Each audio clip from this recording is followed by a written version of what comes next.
Assalamualaikum warahmatullahi wabarakatuh. Ketemu lagi dengan saya Ikhwanul Muslim dalam video belajar kemuhammadiyahan. Baik rekan-rekan sekalian, bagaimana kabarnya? Mudah-mudahan semua dalam kondisi baik, sehat walafiat dalam lindungan Allah Subhanahu wa taala. Dalam video kali ini saya akan menguraikan salah satu topik yang ada dalam mata kuliah kemuhammadiyahan, yaitu Muhammadiyah dalam peran kebangsaan. Jadi melalui video ini saya akan bercerita menguraikan secara singkat bagaimana sih peran kebangsaan yang dilakukan oleh Muhammadiyah. Jadi secara institusi Muhammadiyah itu bagaimana perannya dalam ranah kebangsaan. Oke, karena kita tahu dalam video-video sebelumnya saya sudah banyak mengulas bagaimana Muhammadiyah dalam pemberdayaan perempuan, bagaimana Muhammadiyah dalam gerakan ekonomi, sosial, pendidikan dan lain sebagainya. Nah, pada video ini saya akan membahas peran kebangsaan yang dilakukan oleh Muhammadiyah.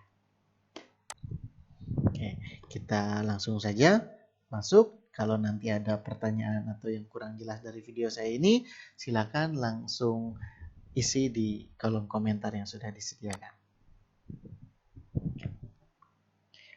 Nah, berbicara tentang peran kebangsaan yang dilakukan Muhammadiyah, kita harus melihat dulu terhadap sebuah dokumen yang di Muhammadiyah disebut dengan Khitoh Perjuangan. Jadi ini Khitoh Perjuangan ya, sebuah dokumen yang ada di Muhammadiyah. Khitoh memiliki makna garis yang diikuti, garis yang biasa atau yang selalu ditempuh. Dalam hal ini adalah garis strategi perjuangan Muhammadiyah. Muhammadiyah secara ideologis lebih memilih strategi perjuangan dakwah non-politik yang lebih menekankan ada pembinaan masyarakat untuk terwujudnya masyarakat Islam dan tidak pada perjuangan merebut kekuasaan politik pemerintahan atau politik praktis sebagaimana partai politik. Nah, jadi dalam ranah kebangsaan apa yang kontribusi yang di Muhammadiyah lakukan kurang lebih gitu. Nah, untuk mengetahui itu kita lihat dulu di khitoh perjuangan Muhammadiyahnya, di garis strategi perjuangan Muhammadiyahnya. Bagaimana sih Muhammadiyah menggariskan strategi perjuangannya untuk memberikan kontribusi dalam ranah kebangsaan bagi bangsa Indonesia. Gitu. Jadi Muhammadiyah memiliki yang berbagai hitoh atau garis perjuangan yang memang sudah dirumuskan dan kita lihat di situ. Gitu. Sehingga nanti akan terlihat, oh ternyata seperti itu cara berjuangnya Muhammadiyah dalam ranah kebangsaan. Gitu ya. Jadi kita akan berbicara tentang hitoh perjuangan Muhammadiyah. Nah, seperti yang saya sampaikan bahwa yang namanya hitoh perjuangan Muhammadiyah itu ada banyak, ada lebih dari satu. Jadi ada hitoh Palembang 1956, ada hitoh Ponorogo 1969, ada hitoh Ujung Pandang 1971, lalu ada hitoh Surabaya 1978, dan terakhir ada hitoh Denpasar. Tapi pada video kali ini saya hanya akan membahas secara ringkas 3 hitoh ini saja. Hitoh Ponorogo, hitoh Ujung Pandang, dan hitoh Denpasar. Bukan berarti bahwa 2 hitoh lainnya tidak penting ya, tapi karena memang video ini dibuat sesingkat mungkin biar teman-teman lebih paham, jadi saya langsung ke intinya saja. Nah, kita akan bahas satu-satu tentang hitoh Ponorogo biar teman-teman mulai memahami, oh ternyata dalam ranah kebangsaan Muhammadiyah seperti itu. Yang pertama, hitoh Ponorogo. Oke, kita tahu Ponorogo itu ada di Jawa Timur ya. Jadi hitoh Ponorogo, jadi garis perjuangan yang ketika itu ditelurkan di Ponorogo gitu, pada tahun 1969. Nah, jadi sebenarnya dalam hitoh Ponorogo itu ada 9 pola dasar perjuangan, tapi saya hanya munculkan 2 saja. Yang pertama, pola dasar perjuangan yang nomor 3, di mana menurut Hito Ponorogo 1969, ya, poin nomor 3 dikatakan bahwa dakwah Islam dan amar ma'ruf nahi mungkar seperti yang dimaksud harus dilakukan melalui 2 saluran, yaitu saluran politik kenegaraan dan juga saluran masyarakat. Jadi pada tahun 69 Muhammadiyah secara institusi menetapkan bahwa Muhammadiyah itu kan gerakan dakwah. Gerakan dakwah amar ma'ruf nahi munkar. Nah, proses dakwah ini bisa dilakukan dengan 2 cara atau 2 saluran. Yang pertama saluran politik kenegaraan dan yang kedua saluran masyarakat. Nah, di poin keempatnya dikatakan untuk melakukan perjuangan dakwah Islam dan amar ma'ruf nahi munkar seperti yang dimaksud di atas, maksudnya adalah di poin nomor 3, dibuat alatnya masing-masing berupa organisasi. Kalau saluran politik kenegaraan itu artinya partai politik. Yang kedua, kalau saluran masyarakat itu non partai politik. Nah, di sini kita lihat pada tahun 1969 melalui Hitoh Ponorogo, Muhammadiyah mengamanatkan. Jadi para anggota-anggota Muhammadiyah itu mengamanatkan kepada pimpinan pusat Muhammadiyah untuk melihat bahwa yang namanya jalan dakwah itu bisa juga melalui saluran politik kenegaraan yang dalam hal ini adalah pendirian partai politik. Maka atas dasar Hitoh Ponorogo inilah ketika itu berdiri yang namanya Partai Muslimin Indonesia, Parmusi, yang di dalamnya banyak tokoh-tokoh Muhammadiyah juga. Jadi diinisiasi dan didirikan oleh Muhammadiyah dan secara langsung orang paham bahwa Partai Muslimin Indonesia itu ya afiliasinya, hubungannya adalah Muhammadiyah, gitu. Berdasarkan Hitoh Ponorogo ini. Gitu. Jadi pada tahun 1969 kita tahu ternyata Muhammadiyah memiliki yang namanya partai politik. Punya yang namanya Parmusi, Partai Muslimin Indonesia. Karena tadi bahwa Muhammadiyah memandang kalau dakwah itu bisa dilakukan melalui saluran politik kenegaraan yang metodenya adalah partai politik. Sehingga tadi muaranya adalah ya dirikanlah partai untuk ajang dakwah. Gitu. Sehingga ternyata bisa kita lihat melalui Hitoh Ponorogo ini, oh ternyata Muhammadiyah secara historis pernah mendirikan salah satu partai politik.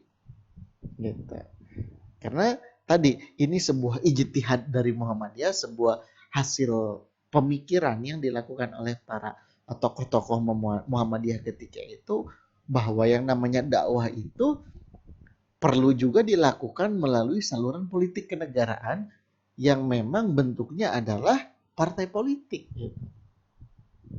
Nah, jadi ini pada tahun 69 ya, salah satu bentuk ijtihad yang dilakukan oleh Muhammadiyah.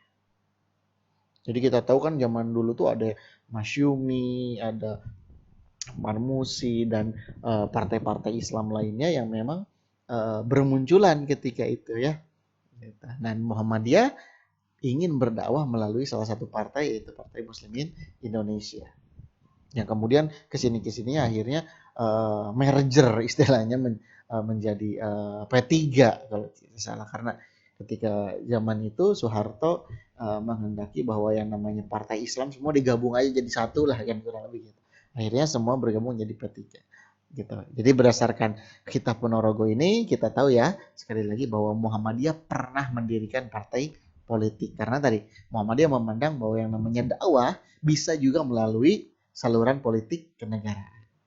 Itu Hitoh Ponorogo. Nah, lanjut ke Hitoh Ujung Pandang pada 1971. Ujung Pandang itu Makassar ya. Jadi kalau dulu namanya Ujung Pandang, saat ini ya Makassar itu. Ada apa dengan Hitoh Ujung Pandang? Hitoh Ujung Pandang dirumuskan pada Muktamar Muhammadiyah ke-38 pada tahun 1971 di Ujung Pandang atau Makassar. Nah, ini yang menarik. Hitoh ini disebut sebagai pembatalan terhadap Hitoh Ponorogo tentang Muhammadiyah yang mendirikan partai politik, yaitu Parmusi sebagai alat perjuangan di bidang politik. Tadi saya sampaikan bahwa Hitoh Ponorogo itu mengamanatkan untuk adanya partai politik yang dibuat oleh Muhammadiyah. Tapi di tahun 71, sebelumnya kan tahun 69, artinya 2 tahun setelah itu, melalui Hitoh Ujung Pandang, Muhammadiyah seolah-olah ingin membatalkan keputusan pada tahun 69 di Ponorogo. Gitu. Jadi Hitoh ini seolah-olah ingin membatalkan Hitoh Ponorogo tentang apa? Tentang pendirian partai politik. Kita lihat. Nah, ada 4 poin isi Hitoh Ujung Pandang. Yang pertama kita lihat. Muhammadiyah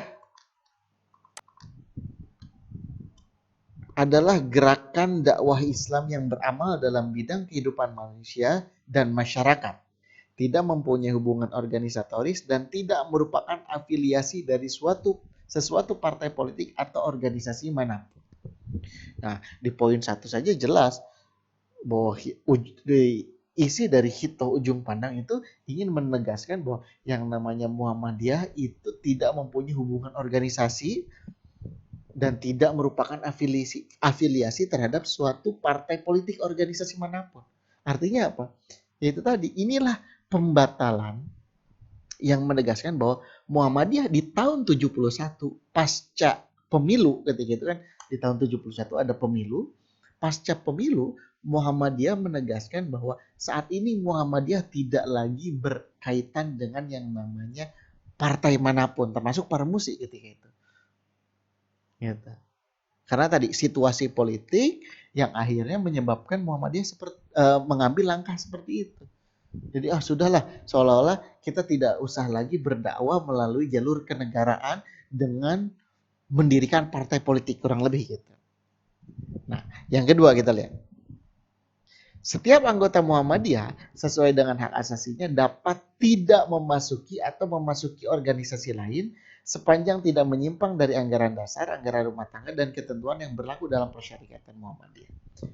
Kalau sebelumnya melalui Hitoh Ponorogo tahun 69, ketika Muhammadiyah mendirikan partai politik, ya secara otomatis dong warga Muhammadiyah ya harus mencoblos Parmusi, kurang lebih kan gitu. Tapi melalui Hitoh Ujung Pandang di sini ditegaskan setiap anggota Muhammadiyah itu sesuai dengan hak asasinya boleh memilih yang mana saja, kurang lebih gitu. Sepanjang tidak menyimpang dari anggaran dasar. Boleh anggota Muhammadiyah itu bergabung ke partai mana saja, kurang lebih gitu. Jadi Muhammadiyah tidak ingin melimitasi hak asasi yang dimiliki oleh para warga Muhammadiyah. Sehingga silakan saja diberikan kebebasan. Kamu mau gabung ke Golkar, kamu mau gabung ke PDI ketika itu, kamu mau gabung ke P3 atau ya jadi pasca dileburkan kan ya. Ke P3 misalnya silakan saja. Sepanjang tidak bertentangan dengan anggaran dasar, anggaran rumah tangga dan ketentuan yang berlaku dalam persyarikatan Muhammadiyah. Jadi diberikan kebebasan. Ini Hitoh Ujung Pandang. Nah, yang ketiga, untuk lebih memantapkan Muhammadiyah sebagai gerakan dakwah Islam, setelah pemilu tahun 71, Muhammadiyah melakukan amar ma'ruf nahi munkar secara konstruktif dan positif terhadap partai muslimin di Indonesia seperti halnya partai-partai politik dan organisasi lainnya. Nah, di poin ketiga ini jelas bahwa tadi Muhammadiyah akhirnya melepaskan diri dari yang namanya Parmusi. Karena ingin lebih fokus gerakan dakwahnya amar ma'ruf nahi munkar itu secara konstruktif dan positif. Artinya Muhammadiyah ingin berkontribusi tidak hanya melalui Parmusi saja. Gitu, tidak dibatasi melalui Parmusi atau salah satu partai tertentu atau partai-partai lainnya. Artinya ya terbuka bebas. Kalau ingin berdakwah melalui partai politik ya jangan hanya terbatas pada parmusi misalnya. Tapi silakan saja masuki ke partai-partai lain kalau ingin niatnya dakwah melalui saluran politik kenegaraan. Gitu. Jadi ini ya poin yang ketiga. Nah yang keempat, isi hitoh ujung pandang adalah untuk lebih meningkatkan partisipasi Muhammadiyah dalam pelaksanaan pembangunan nasional, mengamanatkan kepada pimpinan pusat Muhammadiyah untuk menggariskan kebijaksanaan dan mengambil langkah-langkah dalam pembangunan ekonomi, sosial, dan mental spiritual. Jadi di poin keempat ini penting. Muhammadiyah ingin fokus mengambil langkah-langkah dalam pembangunan ekonomi, sosial, dan mental spiritual. Jadi nggak lagi fokus untuk partai politik tertentu gitu.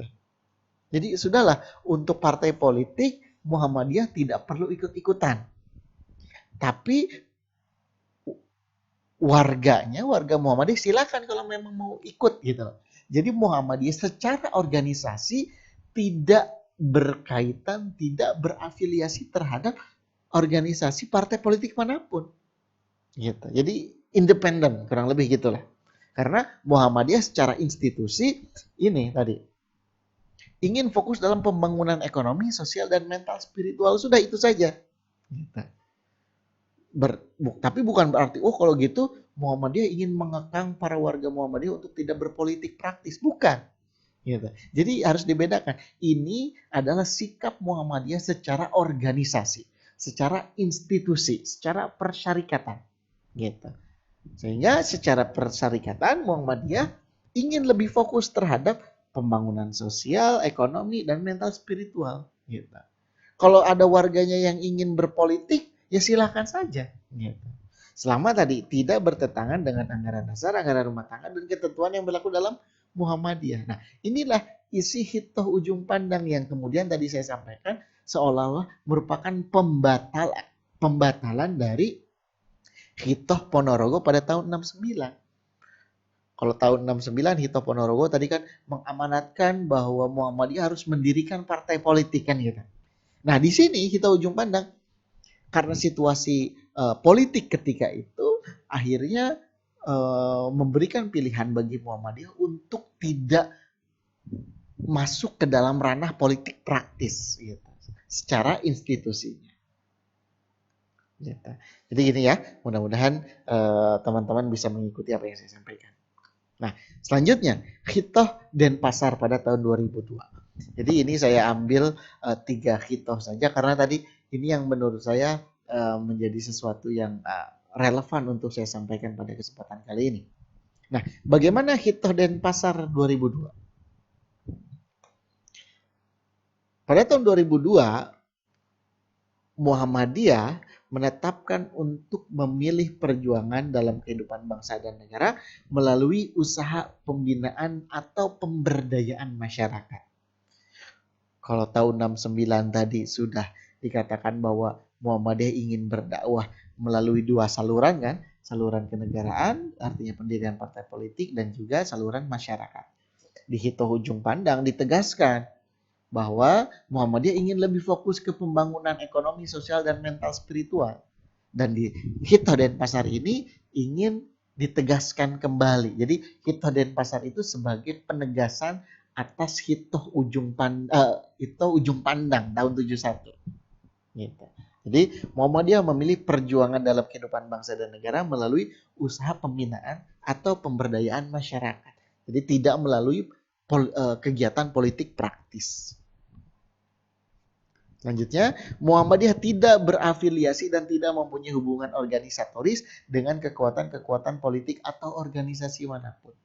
Jadi kalau ada yang mengatakan, kalau gitu Muhammadiyah memang tidak ada kaitannya dengan Parmusi pasca 71 ya, pasca tahun 71.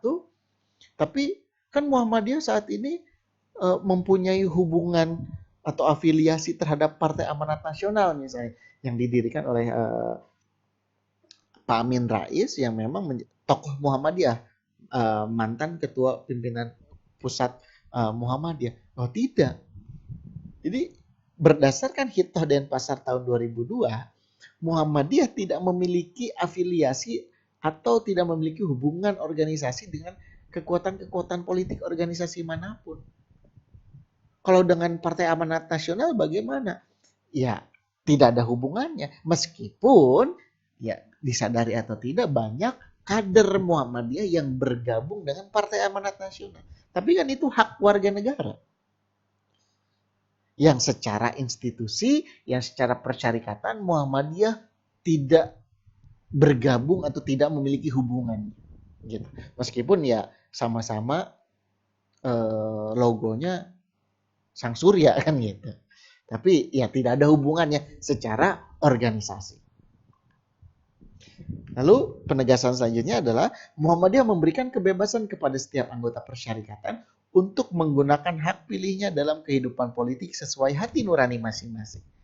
Nah, jadi Hito Denpasar sekali lagi ingin menegaskan Hito Ujung Pandang tahun 71 bahwa kalau memang ingin berdakwah melalui jalur partai politik, melalui kegiatan politik praktis, silakan saja. Tidak mesti harus di PAN, tidak mesti harus di PDI, silakan saja sesuai hati nurani masing-masing. Gitu. Artinya itulah kebebasan yang diberikan dari Muhammadiyah selaku organisasi Islam terhadap para warga atau anggota Muhammadiyah. Gitu. Jadi Muhammadiyah tidak memberikan ketentuan tersendiri, artinya tidak memberikan batasan bahwa orang Muhammadiyah harus ke Golkar semua misalnya, atau orang Muhammadiyah harus ke Demokrat semua, tidak. Tapi diberikan kebebasan seluas-luasnya karena itu adalah hak warga negara. Gitu. Untuk bergabung dengan salah satu partai politik tertentu gitu. Tapi secara organisasi, secara persyarikatan Muhammadiyah memiliki batasan tertentu. Bahkan tidak punya hubungan. Muhammadiyah ya Muhammadiyah saja. Partai politik ya partai politik saja. Seperti itu. Gitu. Nah, ini menurut Pak Amin Rais, partai politik itu datang dan pergi atau timbul dan tenggelam di panggung sejarah.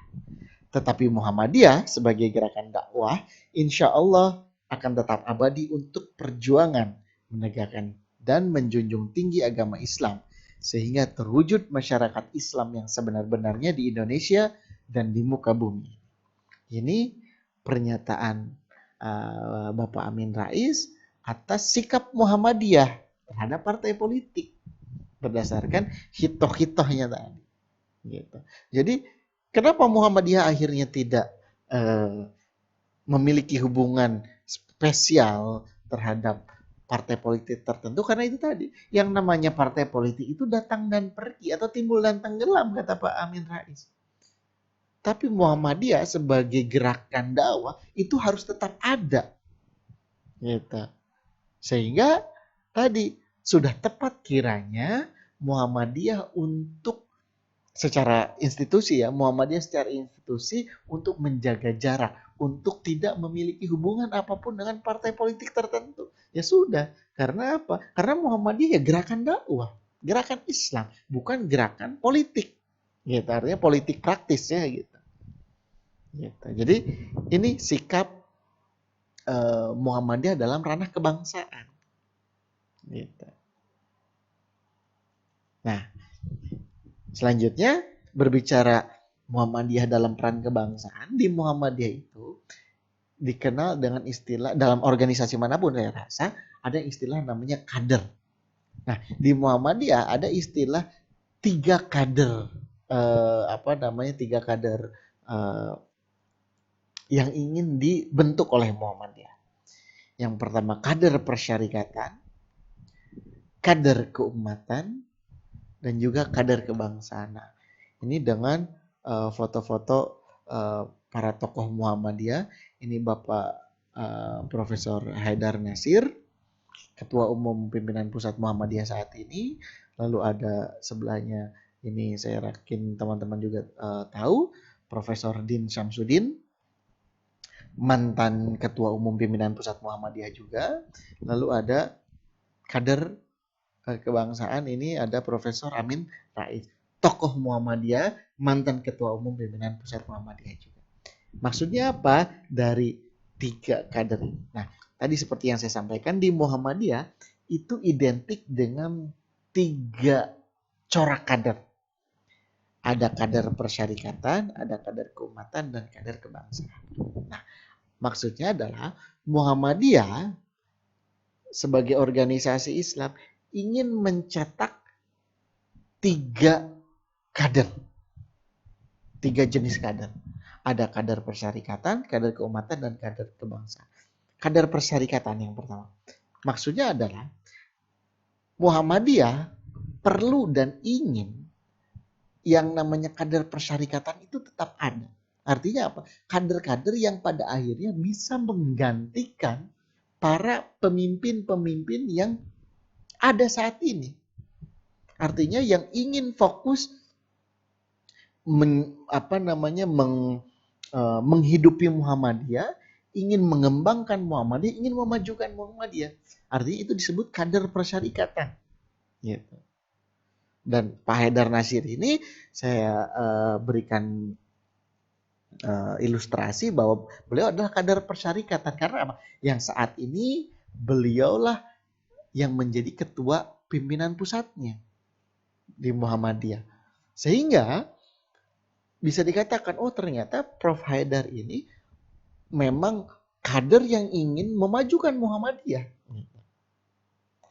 Kan saya tahu sendiri bahwa latar belakang Pak Haidar Nasir itu sendiri juga sebagai aktivis Muhammadiyah itu ya dari bawah, dari Ikatan Pelajar Muhammadiyah. Jadi Pak Haidar Nasir itu dulu pernah aktif di Ikatan Pelajar Muhammadiyah gitu. Jadi di Ikatan Pelajarnya kemudian akhirnya berkarir hingga sampai hari ini menjadi Ketua Umum Pimpinan Pusat Muhammadiyah. Artinya apa? Inilah salah satu contoh kader yang memang fokus untuk memajukan Muhammadiyah. Fokus memajukan persyarikatan. Nah, yang kedua ada kader keumatan. Maksudnya adalah Muhammadiyah juga fokus untuk melahirkan para kader-kader yang memang secara jenis ini adalah jenis keumatan. Artinya apa? Ya, beliaulah yang akhirnya bisa diakui oleh seluruh umat. Artinya tidak hanya fokus di Muhammadiyahnya saja. Kan kalau ini seolah-olah fokus memajukan Muhammadiyah. Nah, kalau kader keumatan, Muhammadiyah juga ingin menciptakan, melahirkan para kader-kader yang memang bisa fokus mengurus keumatan. Artinya bukan hanya Muhammadiyah saja, tapi seluruh umat muslim. Nah, saya berikan ilustrasi di sini Pak Din Samsudin. Karena secara kiprahnya luar biasa sekali. Pernah menjabat sebagai salah satu ketua organisasi Islam dunia, dan juga menjabat sebagai tokoh di Majelis Ulama Indonesia. Artinya apa? Ya, beliau bukan hanya tokoh di Muhammadiyah, tapi tokoh di seluruh kalangan umat Islam, kurang lebih gitu. Artinya kader keumatan. Nah, yang ketiga, kader kebangsaan. Muhammadiyah juga bekerja untuk melahirkan para kader-kader kebangsaan. Kader-kader kebangsaan itu apa? Maksudnya kader-kader yang memang ingin berdakwah fokus melalui jalur-jalur politik kenegaraan. Saya ilustrasikan di sini tokohnya adalah Pak Amin Rais. Karena kita tahu semua bahwa yang namanya Pak Amin Rais itu adalah salah satu pendiri dari partai politik yang ada di Indonesia saat ini, yaitu Partai Amanat Nasional. Nah, jadi 3 peran kader inilah yang ingin diciptakan, dilahirkan oleh Muhammadiyah. Jadi di Muhammadiyah itu tidak semuanya harus fokus di persyarikatan, tidak harus semuanya fokus di keumatan atau kebangsaan. Ya silakan sesuai dengan passionnya masing-masing. Gitu. Ya. Jadi makanya tadi akhirnya Muhammadiyah bisa dikenal oleh seluruh umat, seluruh masyarakat. Karena tadi secara internal juga Muhammadiyah dikomandai oleh orang yang luar biasa hebat. Secara keumatan juga Muhammadiyah dikenal. Kan Pak Din Samsudin hari ini ya orang tahunya ya Muhammadiyah saja gitu. Meskipun latar belakangnya NU gitu, Pak Din Samsudin ini. Gitu. Tapi karena itu tadi Pak Din Samsudin pernah menjabat sebagai Ketua Umum Pimpinan Pusat Muhammadiyah, lalu kiprahnya juga di Muhammadiyah sudah sangat lama dan diakui secara keilmuan juga oleh seluruh umat, sehingga umat non Muhammadiyah pun, artinya orang-orang Islam non Muhammadiyah pun mengakui dan menganggap tokoh kepada Prof. Din Samsudin.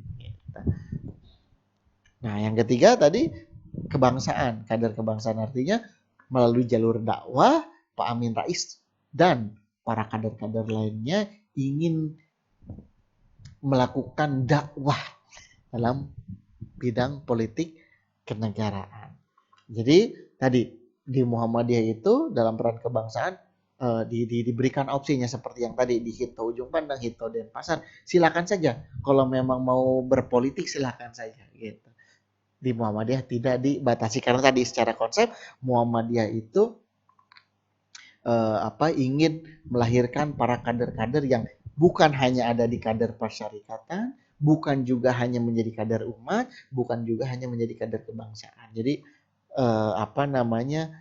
pilihan ini menjadi yang bisa dipilih oleh seluruh warga Muhammadiyah. Dan yang terakhir ada pesan dari Kiai Haji Ahmad Dahlan yang menurut saya luar biasa uh, uh, menarik. Kata Ahmad Dahlan, Muhammadiyah sekarang ini lain dengan Muhammadiyah yang akan datang. Maka teruslah kamu bersekolah, menuntut ilmu pengetahuan di mana saja. Jadilah guru, kembalilah kepada Muhammadiyah. Jadilah mister, insinyur, dan lain-lainnya. Dan kembalilah kepada Muhammadiyah. Itulah salah satu pesan dari Kiai Haji Ahmad Dahlan yang mendorong seluruh warga Muhammadiyah untuk belajar. Jadilah apapun. Jadilah dokter, jadilah insinyur, jadilah mister, jadilah insinyur, jadilah guru. Tapi satu poin akhirnya, kembalilah ke Muhammadiyah. Gitu. Jadi itu rekan-rekan sekalian, Muhammadiyah dalam peran kebangsaan, khususnya dalam memajukan pembangunan dalam bidang kebangsaan. Oke, itu saja video yang dapat saya sampaikan. Terima kasih telah menyaksikan video saya sampai akhir. Jangan lupa klik like dan subscribe video saya. Kita ketemu lagi di video selanjutnya. See you. Assalamualaikum warahmatullahi wabarakatuh.